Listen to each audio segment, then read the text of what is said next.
এখন সূচক লগের যোগের আমরা খ নম্বর অঙ্ক নিয়ে আলোচনা করব। ওকে ডান। এখন দেখো এখানে আছে কত লগ 5, আর এখানে কত 5 এর উপর পাওয়ার 1/3 লিখবো আমরা, ঠিক আছে।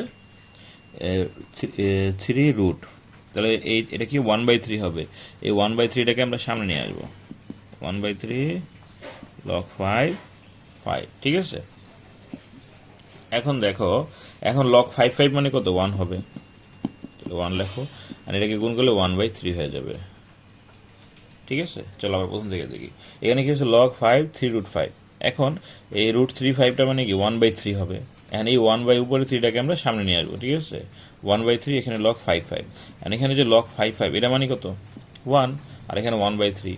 এখন এটাকে যদি আমরা এই 1কে এটা যদি গুণ করি তাহলে কি 1/3 তো হয়ে যাবে, ঠিক না। সো এটা একটা সিস্টেম আছে, আমি তোমাদেরকে দেখাই।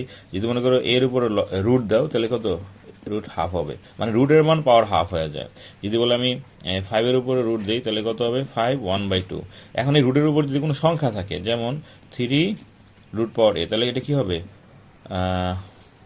a 1/3 হবে, মানে ওই হাফের জায়গায় 3 হয়ে যাবে। জাস্ট অঙ্কটা তোমরা বারবার টেনে টেনে দেখে নিও।